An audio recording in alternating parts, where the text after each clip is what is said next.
Gardening gets expensive fast. But what if you only had $50 to plant your garden? Could we actually do it? I'm going to be sharing with you guys if I had $50 for my fall garden or my spring garden or my summer garden or whatever garden that you're planting, what I would do with my $50 to make it stretch and actually grow an abundant amount of food for my family. This whole video kind of came about when I needed a couple humble butternut squash, acorn squash seeds, and a fun Romanesco broccoli plant. And once I found myself shopping online, adding 4 seed packets to my cart with a whopping total of $40, I thought, holy crap, is this for real? Now, you guys know I am all about quality over quantity, but $40 for 4 packs of seeds seemed a little bit outrageous for some pretty humble varieties and one specialty. So I went to the drawing board and I thought, well, how the heck did I grow a garden for so many years when quite literally I was working with $50 or less to grow all of my family's food needs? And I feel like through the years, I've kind of quit being diligent on looking at the prices, no longer really shopping around. And next thing you know, we have a pretty expensive, humble backyard garden that I probably could have gotten by planting for way less. So in this video, we are covering everything. If you want to grow food, organic, quality food right in your backyard, but thought, heck, it's just way too expensive, well, I found myself in that same boat this season, so you're in luck. So the first order of business has to be seeds. To splurge or not to splurge. Now, I'm not much of a splurger, but I do have my favorite places that I love to buy from. And when I'm growing my big spring and summer garden and I can get free shipping over certain things and I can buy in bulk, it makes sense to go ahead and buy from those online retailers, even though the cost per seed packet might be a little bit more. But if you're growing a fall garden or maybe just a smaller garden in general, that doesn't always make sense. So this is really what I would recommend when it comes to seeds, okay? For your common varieties like carrots, radish, lettuce, these are just some regular old lima beans, bush beans, pole beans, cucumbers, like for any common thing, right, that you're not really just looking for an exotic type or something along those lines, you just want consistency, right? Definitely just go for a basic seed. I bought these seeds in bulk at our local farmers co-op. They cost 99 cents a scoop. And so I bought 4 packs of seeds, and you guys, these things hold some weight. I mean, I got thousands and thousands of carrot seeds in here for a whopping $8. I literally have enough carrot seed in here to last me years if I wanted to. When I'm talking about thousands, I'm talking about thousands and thousands of little baby carrot seeds, okay? So while I do like in the springtime to grow a storage variety, and these are just Danvers, I've grown them before and I know that they store really well. Lima bean, I found a lima bean's a lima bean, right? So 99 cents for a big pack, you really can't beat that. Now, the things that I would splurge on are those unique varieties, the things that you just can't go to the store, right? I was actually really surprised. I went into our local Lowe's and our Home Depot, and I was very shocked that they had decent options. You could buy just a standard pack of seed for $1.99. So I bought this, but then I also bought the organic version and it was still only $2.99, which was way cheaper than if I could buy this online from a different seed company. Now, I have bought this same dino kale from online supplier organic, and it cost me $5.95 for a packet of seed, which now that has jumped up to $6.25. Or I could buy this version, which is not organic, for $1.99, or the organic version, which I left in the house, for $2.29. You guys, it's a no-brainer. It is a steal. Now, for some of these fun, funky varieties, right? This is a fun heirloom variety of a turnip. I grew these in the spring. They tasted amazing. I've got plenty of plans for these back in the kitchen. This is worth it to me to spend a little more and splurge, right? I'd spend $3 or $4 on a seed packet. So when it comes to this idea of to splurge or not to splurge, ask yourself, can I go and get it locally? If so, you're always going to be cheaper to get it local. Do I really need some sort of fancy variety here, or can I just stick with the basics? And then maybe save some of your budget to splurge on a few specialty varieties. Which leads me to my next point. Do we start our seeds or do we buy transplants? Now, there are pros and cons to both of these. But if we are trying to garden on a budget, I would say you can't really afford to plant a substantial garden for your family, especially if you have a larger family like we do, just off of transplants and staying in that $50 budget. So this right here cost a whopping $6. This actually I felt like was a pretty good deal because I got 5 different basil plants in here. So I'm going to separate each of these, and then I've got 5 pretty decent, mature, ready to harvest basil plants. But if I were to grow, a $6 head of cabbage or a $6 broccoli, and they were in these single things, you guys, that's going to add up really quickly versus just buying a packet of seeds for anywhere from 99 cents, depending on where you're buying it, up to $5. So I could grow 30 heads of cabbage for $5 or $6 versus 1 head of cabbage for $5 or $6. And so you have to really, really be mindful. It's going to be way more cost effective to start your things from seed than to buy transplants. Lucky for you, it is the perfect time to start a lot of those seeds in many of our zones. So we are in fall prep planting seed starting mode, and if you're not sure what you should be planting right now based off of your zone, I have everything in my year-round seed starting guide. You guys can check it out down below, but this is going to save you or cost you a lot of money. Another way to grow a garden on a budget is direct sow what you can direct sow. Now, we start a lot of seeds because we're trying to get a jump start on the season. But if I want to save even more time and even more money, find the varieties that you can direct sow. So I'm talking about anything in that root crop family, right? So our carrots, turnips, beets, radish, beans, peas, cucumbers, squash, pumpkins, herbs. The list could go on and on. Direct seed, which you can direct seed because then you don't have to have the inputs to start seeds. Now, in my case, right, I've been growing food for over a decade. Seems kind of wild. I've invested in my seed starting setup and my supplies, and I use them year after year after year. So for me, the investment of those supplies have been worth it because I've been able to use them year after year after year. But if you're really maybe just starting a garden for the first time and you're like, I don't even have the budget to be able to buy all these seed starting supplies and the soil or whatever, just grow a fall garden with the things you can direct seed.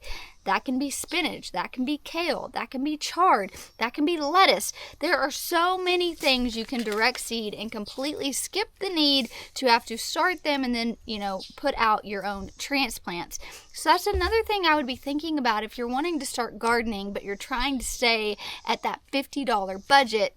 Direct seeding is going to be your best friend. We're really only starting those things that absolutely need the jump start. Everything in the brassica family, our cabbage, our kale, our broccoli, cauliflower, Brussels sprouts, our onions, right?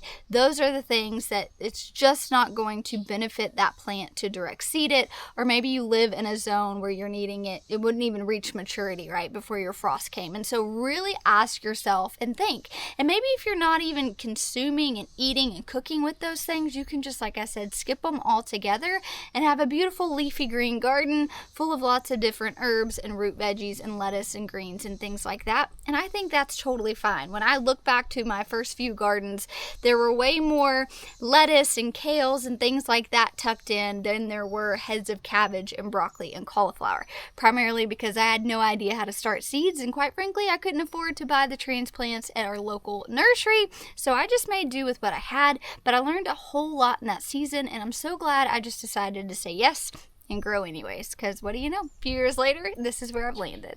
All right, so we've talked about you're going to save a lot of money buying seeds locally instead of some of those, exotic, over-the-top varieties. And we already discussed it's going to be a lot cheaper to start your own seeds than buy transplants and direct seeding and all that goodness. But there's another key component. When it comes to gardening in general, in my opinion, there are 2 things you need for success. One, you need quality, nutrient dense soil to actually grow all that abundant food. And then 2, you need good varieties that are actually going to perform and grow a lot of good, decent food for your family.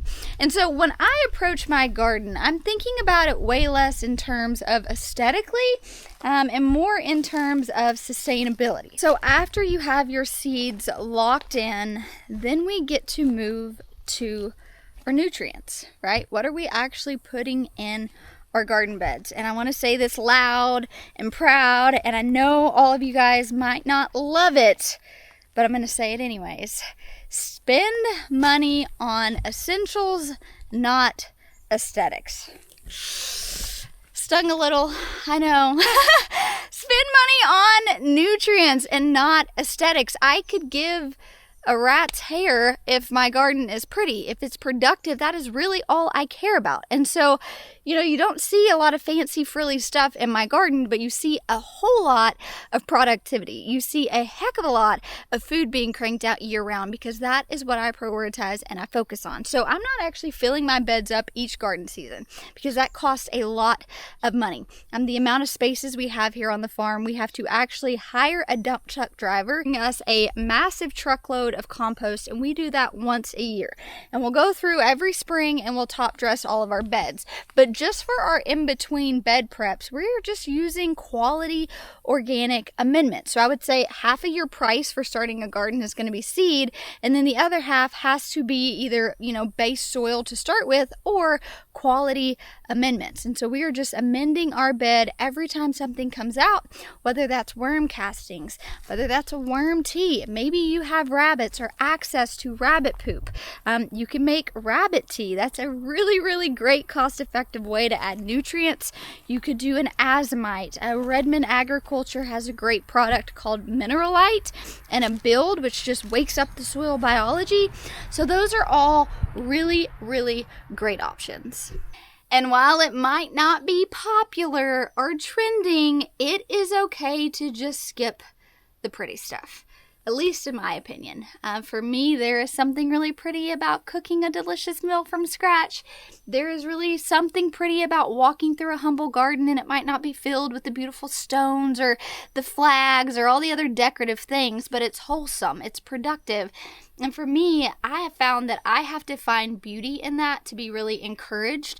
The garden's a lot of work. Not only is it crazy expensive nowadays, it's just a ton of work, and that work is coupled with reward if you do it the right way. But if you grow a garden for looks and not a garden that actually produces, then you're going to experience burnout. You're going to have a pretty garden that's not productive, and you're not going to want to do anything. But for me, the garden might not be super aesthetic in terms of what's trending online, but it grows a mess of food, and that actually really fills me up and allows me to keep doing what I do day in and day out, despite how much work it is. And I find I do not suffer with burnout as much as I used to once I started just kind of shifting my goals around the garden. I grow a garden so that I can cook beautiful, delicious food for my family. I grow a garden so that I can preserve beautiful, delicious food for my family. My garden is my grocery store, and so it looks a little different and it functions a little different, but it provides us with a whole lot. And so I'm really just encouraging you guys, if you have $50 to grow a garden, really prioritize the things that matter, and oftentimes those aren't the sexiest. I say this all the time. Soil isn't sexy. There's nothing sexy about it. Sure, some of us can nerd out on it, but it's not near as captivating as walking through a nursery and seeing these beautiful wind chimes or this cute garden flag. Like, I get it, ladies. I get it.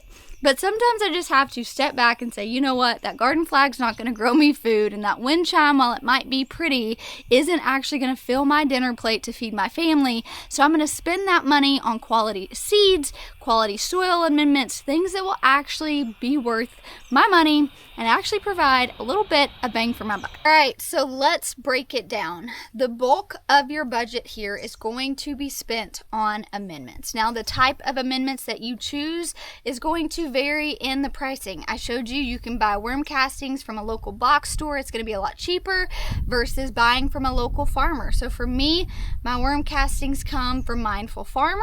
They're going to cost me a little bit more, but I'm okay with that, right? Or if I go with a mineralite, something like that from Redmond Ag, it's going to cost a little bit more, but if you're working on a small scale, you don't actually have to use that whole bag up, right? You can buy the soil amendments and you could probably use them for multiple seasons or maybe even a year, depending on, the size of your garden. So I would say half of your budget, at least $25, should go to quality amendments, whatever amendment that might be, and whatever fits within your budget. To just know you got about $25-$30. I'd be willing to spend $30 on soil amendments, and then the rest are going to go to my seed budget, which means more than likely I'm going to be going for some local seed for the common things and only splurging occasionally, maybe 1 or 2 packs of some sort of rare quality out there type of seed. And so that's going to eat the other bulk of my budget. Now the last little bit remaining, like say maybe $10, I do think it would be worth it to get some sort of row cover or insect netting just to protect your plants, specifically this time of year. And that way, if it starts to dip down a little, you can just drape that over, keep them in nice and cozy. I found if you're growing a fall garden, we've had the same row cover for about 5 years now. You can store it in a black tote. You can pull it out year after year after year. But if you've gone through the work to set aside $50 to grow a garden, you've shopped your seeds, you've added amendments, you've been diligent on maybe starting them, direct seeding them, whatever that looks like for you, there's nothing more devastating than getting them out to the garden just to realize there was one last step that you missed. And so for me, row cover is kind of a non-negotiable. A little bit of an investment, but I promise it's going to be worth it, even if you had to stretch your budget a little, knowing that you'll get to use it year after year after year if you take care of it correctly. All right, before I completely melt away in this Arkansas heat, I'm going to give you just some rapid fire tips. If you really want to grow a garden and you have about $50 to do it, this is what I would do. If someone handed me a crisp $50 bill or 2 20s and a 10 and said, grow your garden, this is exactly what I would do. So I hope you're ready. Grab your pen, your notebook, pull out your phone, whatever it is, because we're about to just go through them. First of all, do not buy new pots. If you know you're going to have to start seeds, reuse the pots that you get if maybe you've bought transplants before. Heck, I have even went to local nurseries and asked them what they do with any leftover pots that aren't quite resell worthy. Maybe they're a little flimsy, maybe they have a crack in them. Usually they just chunk them in the trash, which ends up in the landfills, and so I will ask for them, and they always give them to me. And so I did that for many moons, and it saved me so much money. Now I buy quality pots and trays, and I love it, but that isn't always how I started. Humble beginnings, you guys. They're really nice things. So check your local nurseries, save any pots that you buy in, ask friends, ask family members. Trust me, you can probably collect more than you think you could. Number 2, if you have a local source, skip buying bag compost. It's going to cost a heck of a lot more to buy compost by the bag than by the yard. So find a local source. If you can have it dumped and pull from it like we do, you're going to save yourself a lot of money in the long run. Prioritize crops with high output per square foot. So I'm talking about lettuce, kale, radish, onions, beets, turnips, green onions, right? These fill in the gap things, these things that you can grow a lot by interplanting in a small footprint is going to be worth it. You can scroll through a lot of past footage. You'll notice we densely plant here because I'm just trying to maximize the square footage that I have to grow a lot of food. And a large way I'm able to do that is choosing the correct crops per square footage for the space that I'm growing. And then the last one I will say is avoid those space hogs unless you are just dead set on growing them. I'm talking about pumpkins, right? I'm talking about winter squash, the things that just take up so much real estate, especially if you don't have a lot to begin with. I have found that if you're on a tight budget, those types of crops aren't really worth it. While I do grow those now, I have this massive outdoor kind of plot that we had flowers, and so we'll flip the flowers and we'll grow sprawling pumpkins and winter squash and stuff like that. But if I did not have that space that was just going to otherwise be blank, that I'd have to sow some sort of cover crop, I wouldn't grow those types of crops because they take up a lot of space, and it's just not worth it, especially on a tight budget, because I have found those things I can buy organically and at a farmer's market relatively cheap. And so I'm growing some of those other faster turnaround crops, or my bigger brassicas, things like that, here on the farm. All right, y'all, that is my $50 garden. If you handed me $50 and said plant a garden, that's exactly what I would do, and it is exactly what I recommend for you. But I'd love to know, if someone gave you $50 right now and said start a garden, what would you do? What would you buy? What would you prioritize? Like I said, this all kind of sparked from me being just flabbergasted that 4 packs of seeds were going to cost me $40, and me having this idea, I'm pretty sure I could plant my whole garden for that amount. So I'd love to hear from you down in the comments below. We can all kind of compare notes, which I always think is fun. Of course, let's keep it friendly, you guys, around here. So leave your comment down below. If you had $50 to plant a fall garden, what would you do? I would love to know. But thanks for hanging out with me. I'll catch you guys next week on the vlog, and trust me, it is going to be a good one. Talk to you soon.